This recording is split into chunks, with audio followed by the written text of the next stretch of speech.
ಜೀವನದಲ್ಲಿ ಎಲ್ಲರೂ ಜಯ ಕೊಡು ಅಂತ ಕೇಳ್ತಾರೆ. ಎಲ್ಲಿ ಹೋದರೂ ನನಗೆ ಜಯ ಆಗಬೇಕು. ಜಯ ಎಂದರೆ ವಿಕ್ಟರಿ, ಸಕ್ಸಸ್ ಅಂತ ಇಟ್ಕೊಳ್ಳೋಣ. ನಾವೇನೇ ಕೈ ಹಾಕಿದ್ರೂ ನಾನು ಗೆಲ್ಲಬೇಕು, ನಾನು ಜಯ ಆಗಬೇಕು, ನನಗೆ ಜಯ ಬೇಕು. ಇದು ಮನುಷ್ಯನ ಒಂದು ಸ್ವಭಾವದಲ್ಲಿ ಬಂದ್ಬಿಟ್ಟಿರುತ್ತೆ, ಗೆಲ್ಲಬೇಕು, ಜಯ ಅನ್ನೋದು. It's actually it's A gratification of ಈಗೋ, ಆ ಜಯ ಅನ್ನೋದು. ಬರ್ತಾ ಬರ್ತಾ ಬರ್ತಾ ಬರ್ತಾ ಅದೇ ನಮ್ಮ ಜೀವನದ ಪರಮ ಧ್ಯೇಯ. ಎಲ್ಲದರಲ್ಲೂ ಗೆದ್ಕೊಂಡು ಹೋಗೋದು, ಇದರಿಂದ ಕೀರ್ತಿ, ಮನ್ನಣೆ ಇದೆಲ್ಲ ಎಕ್ಸ್ಪೆಕ್ಟ್ ಮಾಡ್ತೀವಿ. ಜಯ ಬಂದರೆ ರೆಕಗ್ನಿಷನ್, ಎಲ್ಲರೂ ಗಮನಿಸ್ತಾರೆ, ಎಲ್ಲರಿಗಿಂತ ಮುಂದೆ, ಎಲ್ಲರಿಗಿಂತ ಹೆಚ್ಚು. ಇದು ಈಗೋ ಬೆಳವಣಿಗೆ. ಆದರೆ ಅದೊಂದು ಥ್ರಿಲ್ ಕೊಡುತ್ತೆ ಲೈಫಲ್ಲಿ. ತುಂಬ ಬುದ್ಧಿಯನ್ನು ಚುರುಕು ಮಾಡ್ತಾ ಇರುತ್ತೆ, ಏನೋ ಒಂದು ಅದಕ್ಕಾಗಿ ಮಾಡ್ತಿರ್ತೀವಿ. ಬಟ್ ಈ ಒಂದು ಪ್ರಾಸೆಸ್ನಲ್ಲಿ ನಾವು ವಿವೇಕ ಇಲ್ಲದೆ ಇದ್ದರೆ ಏನು ಕಳ್ಕೊಂಡಿದ್ದೀವಿ ಅಂತ ಕೂಡ ಗೊತ್ತಾಗಲ್ಲ ನಮಗೆ. ಎಷ್ಟೋ ಕಳ್ಕೊಳ್ತಾ ಹೋಗ್ತೀವಿ ಜಯಕ್ಕೋಸ್ಕರ. ಅದೇನಾದ್ರು ಫೇಲ್ಯೂರ್ ಅಂತ ಆದಾಗ ನಾವು ಮಾಡಿದ್ದು ಸಕ್ಸಸ್ ಆಗದೆ ಇದ್ದಾಗ ಗೊತ್ತಾಗೋದು ನಾವು ಏನೇನು ಕೊಟ್ಟಿದ್ದೀವಿ ಅಂತ. ಎಷ್ಟೊಂದು ಕಾಯಿಲೆ ಬರೋದು ಆವಾಗಲೇ. ಅದಕ್ಕೇನು ಕೊಟ್ಟಿರ್ತೀವಿ? ಪ್ರೆಷಸ್ ಲೈಫ್ ಟೈಮ್, ಭಾಳ ಪ್ರೆಷಸ್. ನಾವು ಗೆದ್ದಿದ್ದು ಏನು ಗೆಲ್ತೀವಿ ಅದು ನಮ್ಮ ಹಿಂದೆ ಬರೋದಿಲ್ಲ. ಹೆಸರು, ಕೀರ್ತಿ, ಮನ್ನಣೆ ಎಲ್ಲ. ಅದಕ್ಕೆ ಮಂಕುತಿಮ್ಮನ ಕಗ್ಗದಲ್ಲಿ ಮನ್ನಣೆಯ ದಾಹ ಎಲ್ಲಕ್ಕೂ ಮೀರಿದ್ದು ಅಂತ ಹೇಳ್ತಾರೆ. ಜಯ ಜಯ ಜಯ. ಈ ಜಯಕ್ಕಾಗಿ ನಾವು ನಮ್ಮ ಪ್ರೆಷಸ್ ಟೈಮ್, ಲೈಫ್ ಟೈಮೇ ಪ್ರೆಷಸ್ ಟೈಮ್. ಒಂದೊಂದು ಸತಿ ನಮ್ಮ ಇನ್ನೋಸೆನ್ಸ್ನ ಕೊಡ್ತೀವಿ, ಒಂದೊಂದು ಸತಿ ನಮ್ಮ ಮಾನ ಮರ್ಯಾದೆ ಎಲ್ಲ ಬಿಡ್ತೀವಿ. ಕೆಲವರು ಹೇಳ್ತಾರೆ ನಮ್ಗೆ ಅದೆಲ್ಲ ಗೊತ್ತಿಲ್ಲ, ನಮ್ಮ ಕೆಲಸ ಆಗ್ಬಿಡ್ಬೇಕು, ಏನು ಬೇಕಾದ್ರೂ ಕೊಡ್ತೀವಿ ನಾವು. ಹಣ ಕೊಟ್ಟು ಹೆಸರು ಬರೆಸ್ಕೊಳ್ಳೋದು, ಯಾವುದೋ ಅಪ್ರಿಸಿಯೇಷನ್ಗೆ ಲೆಟ್ರ್ ತೊಗೊಳ್ಳೋದು, ಇದೆಲ್ಲ ಮೀಡಿಯಾ ಲ್ಯಾಂಗ್ವೇಜಲ್ಲಿ ಬಿಲ್ಡಪ್ ಮಾಡೋದು, ಅದನ್ನು ಒಂಥರ ಇದಕ್ಕೆ ಅದನ್ನು ಮೇಕಪ್ ಮಾಡೋದು, ಇವೆಲ್ಲನೂ ಭಾಷೆಗಳಿದೆ. ಆ ಜಯಕ್ಕೋಸ್ಕರ ಇದೆಲ್ಲನೂ ಕೂಡ. ಆಮೇಲೆ ನಾನು ಮಾಡದೇ ಇದ್ದಿದ್ದನ್ನು ಮಾಡ್ದಂತ ತೋರಿಸ್ಕೊಳ್ಳೋದು, ಒಂದು ಏನೋ ಒಂದು ಪದ್ಮ ವಿಭೂಷಣ, ಇನ್ನೊಂದು ಪ್ರಶಸ್ತಿ, ಅವ್ರಿಗೆ ಹೇಳ್ಕೊಡೋದು, ಇದೆಲ್ಲ ಜಯ. ಲೈಫ್ನಲ್ಲಿ ಒಂದು ಜಯನ ತೋರಿಸೋದು.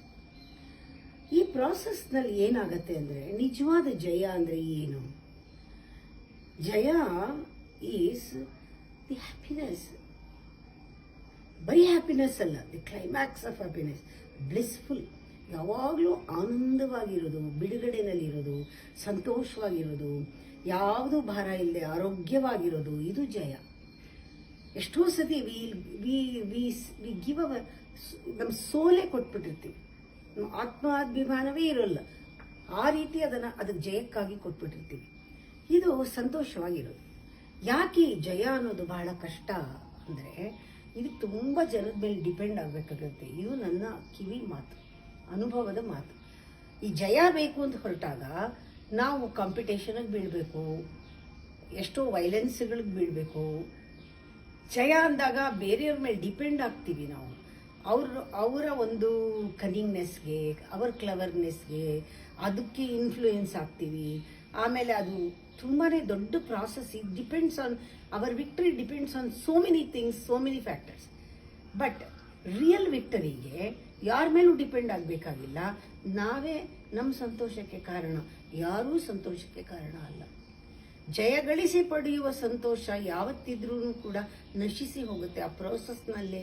ಕೊನೆಯಲ್ಲಿ ಜಯ ಬಂದಮೇಲೂ ಕೂಡ ನಮ್ಮನ್ನು ನಾವು ನೋಡಿಕೊಂಡ್ರೆ ಸೊನ್ನೆ ಒಳಗಡೆ ಏನೂ ಗಳಿಸ್ಕೊಂಡಿಲ್ಲ, ಎಲ್ಲ ಕಳ್ಕೊಂಡಿರ್ತೀವಿ. ಒಂದು ನೆಮ್ಮದಿ ಕೂಡ ಇರಲ್ಲ, ಆರೋಗ್ಯ ಇರಲ್ಲ, ಬೇಕಾದವ್ರ ಹತ್ರ ಇರಲ್ಲ, ಎಷ್ಟೋ ಜನನ ಕಳ್ಕೊಳ್ತೀವಿ, ಎಷ್ಟೋ ಜನ ಜೊತೆ ನಾವು ದ್ವೇಷ ಕಟ್ಕೊಂಡಿರ್ತೀವಿ ನಮ್ಮ ಜಯಕ್ಕೋಸ್ಕರ. ಆದರೆ ನಿಜವಾದ ಜಯ ಏನು?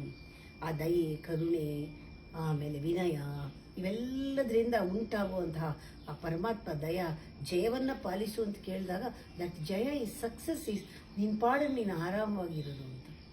ಇದು ನಮ್ಮ ಅನುಭವದಲ್ಲಿ ಗೊತ್ತಾಗಬೇಕು, ಯಾರಾದರೂ ಹೇಳಿದ್ರೆ ಗೊತ್ತಾಗಲ್ಲ. ಒಂದೊಂದು ಸತಿ ನಾವು ಅಂದ್ಕೊಳ್ತೀವಿ, ಪ್ರತಿಯೊಂದು ಕಡೆ ಒಂದು ಕೋರ್ಟಲ್ಲೂ ಕೂಡ ಪ್ರೂಫ್ ಕೊಟ್ಟರೆ ಜಯ ಅಷ್ಟೇನೆ. ಆ ಪ್ರೂಫು ಅಷ್ಟೇನೇನೆ ಬಿಲ್ಡಪ್ ಮಾಡ್ಬೋದು, ಕ್ರಿಯೇಟ್ ಮಾಡ್ಬೋದು.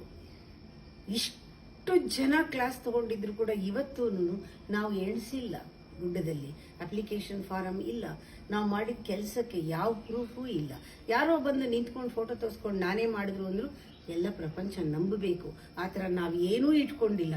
ಅದನ್ನ ನೋಡಿದ್ರೆ ಅನ್ಸುತ್ತೆ ಜಯ ಏನು, ನಾವು ಸೋತು ಬಿಟ್ವಾ ಎಲ್ಲ ಮಾಡಿ, ನಮ್ಗೇನೂ ಸಿಕ್ಕಿಲ್ಲ. ಖಂಡಿತ ಅಲ್ಲ, ಯಾರಿಗೂ ಗೊತ್ತಿಲ್ಲದೆ ಇರ್ಬೋದು, ಆದರೆ ನಮ್ಮ ಒಳಗೆ ನಮಗೆ ಗೊತ್ತಿದೆ we are successful because we are very happy. ಮಾಡುವಾಗ ಆನಂದ ಇದೆ, ಮಾಡ್ತಾ ಇರುವಾಗ ಖುಷಿ ಇದೆ. ಮಾಡಿದ್ದಕ್ಕೆ ಏನೋ ಪ್ರಪಂಚದಲ್ಲಿ ಏನೋ ಕಣ್ಣಕ್ಕೆ ಕಾಣದೆ ಇನ್ವಿಸಿಬಲ್ ಆಗಿ ನಮ್ಮ ಪರಿಣಾಮ ಬೀರಿದೆ. ಇದಕ್ಕಿಂತ ಯಶಸ್ಸು ಬೇರೆ ಇಲ್ಲ, ಇದಕ್ಕಿಂತ ಸಕ್ಸಸ್ ಬೇರೆ ಇಲ್ಲ. ಈ ಸಕ್ಸಸ್ ಮನುಷ್ಯನ ಒಂದು ಸಾರ್ಥಕತೆ, ಜನ್ಮದ ಒಂದು ಸಾರ್ಥಕತೆ, ಸಫಲತೆ ಅಂತ ನನಗನ್ಸುತ್ತೆ.